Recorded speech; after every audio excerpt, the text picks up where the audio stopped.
Sign, Capricorn, Taurus, and Virgo. Kumusta po kayo guys? Okay, so Earth Sign, maraming salamat po sa walang sawang pagsubaybay sa ating pong mga reading. And paalala lang po na ang reading po natin ay general reading lamang. So maaari po kayo guys makarelate, maaari rin naman pong hindi. Kaya gawing gabay lamang, okay? So sa mga bago lang po sa ating channel, so yan guys, mag-subscribe na po kayo. And i-click mo na rin yung ating notification bell para lagi po kayo guys updated sa ating mga bagong upload. Tignan natin, gabay kapalaran po ni Earth Sign. Earth Sign, Capricorn, Taurus, Virgo. Meron tayong, wow, Six of Wands.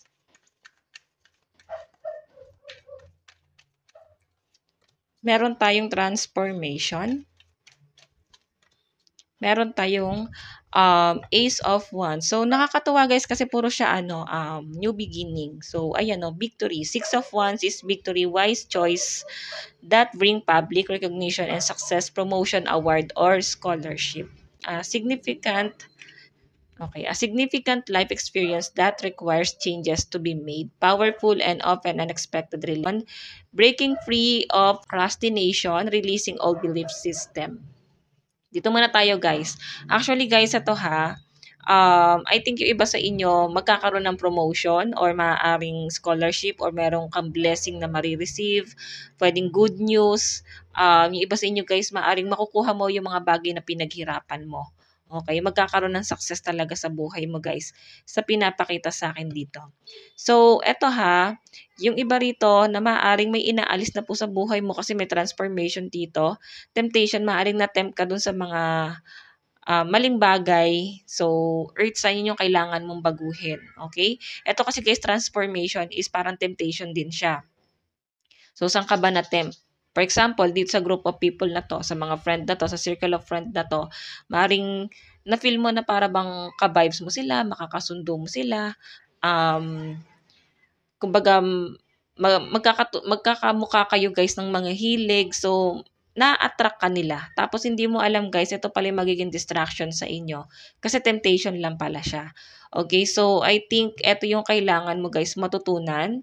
Okay, yung kailangan mo matutunan is wag ka basta-basta na di-distract. Okay? Huwag ka basta-basta nagpapadalos-dalos, magpapabigla-bigla sa mga desisyon mo. Meron tayong Ace of Wands, an amazing opportunity. Be bold, courageous, and optimistic. Now is the time to take action. Do what you are passionate about. Okay, ano ba talaga yung gusto mo, Earth sign? Okay, so I think matagal mo nang gusto yan. Meron kang sisimulan sa buhay mo. Baka may nagpipigil sa inyo, baka minamaliit ka na parang, wala yan, di mo yan magagawa yan, hanggang dito lang yan. Hindi ka sinusuportahan, yun ang nafe-feel ko rito. Okay, so, may magandang opportunity ang paparating sa inyo. Kailangan mo lang dito guys is magtiwala. Tanggalin mo na yung mga doubt. Okay, nakikita ko na iba sa inyo, mayaman ka na dun sa isip mo, pero in reality, para bang nanlalata ka, nade-depress, wala kang hakbang na ginagawa para sa sarili mo. Okay, so tignan pa natin guys. Earth sign.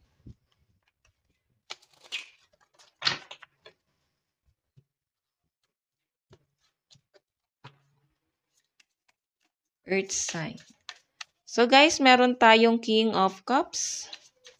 Ayan, yung iba sa inyo guys, ito na-overcome mo na yung takot mo, maaaring ikaw may naharap ka na nun, o hinaharap mo na yung mga tao na hindi mo kayang kausapin dati. Okay, iba sa inyo guys, meron kang binabago lalo na kung paano ka magsalita, no, sa mga action mo. Meron kang binabago guys. Tingnan pa natin.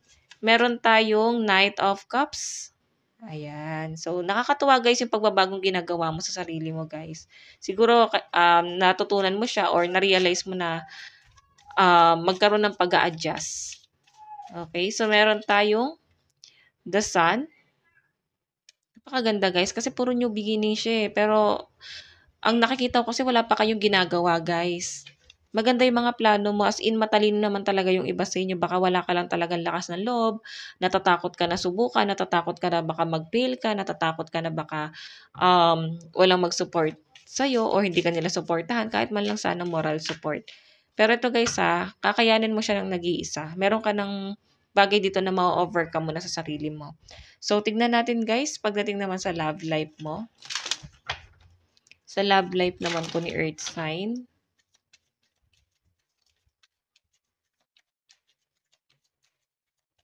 Okay. So guys, meron tayong speak your world into being. So parang kailangan nyo guys mag-usap. Siguro hindi kayo gano'n nag-uusap. Hindi mo pinapaliwanag sa kanya. May pag-iwas akong nakikita rito. So I think parehas kayo na nagmamatigas ngayon. Kung ano man yung gulo nyo, pag-usapan nyo guys para ma-settle nyo. Pero kung desidido na talaga kayo na tapusin na tong relasyon na 'to, siguro at least ipaliwanag mo sa kanya na pagod ka na at ayun, bitawan mo na siya guys 'no. Pero kung hindi naman siya guys nakikinig, sarili niya lang yung pinakikinggan niya, so mas maganda talaga na alisan mo na 'to. Okay, tignan natin pagdating sa kaperahan mo, meron tayong be proud of yourself. So maging proud ka sa kung ano man guys yung na gagawa mo or nasisimulan mo sa sarili mo. Okay, maging proud ka sa kung ano mang meron ka ngayon, maaaring pinaghirapan mo na 'yan, pinagsumikapan mo 'yan, nang walang tumutulong sa inyo guys. Okay, so tignan natin pagdating guys sa inyong career, meron tayong trust the universe. So iba sa inyo siguro gusto mo pa rin na magtrabaho or meron kang gustong i-pursue, yun talaga yung pangarap mo pero nahihirapan kang makuha yung pangarap na yun kasi may mga conflict. Okay, may mga doubt.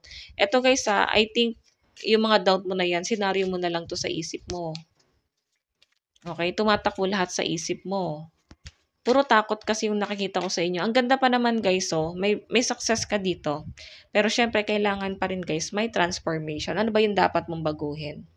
Swerte ka na sa ibang bagay guys. Mapalad ka na sa mga bagay-bagay. Okay, pero yun nga, may kailangan kang baguhin. So, titingnan natin guys, ano ba ang inyong advice? Ayan, possible na ang kadil ng mga earth sign is Gemini, Taurus, and Aquarius. Tignan po natin. Advice, meron tayong temple, inner being visualization, sacred space. So, ang lucky number mo is 26 and 3. So, siguro guys, ituloy-tuloy mo lang kung ano man yung ginagawa mo na pagmamanifest, pwedeng pagme-meditate. Nakakatulong siya guys eh. Lalo na sa mga ano guys, gusto na talagang mamuhay mag-isa at payapa naman kayo guys na nag-iisa. Okay, so guys, ito lang po ang inyong reading, Earth sign hanggang sa muli. God bless and love you all. Bye-bye po.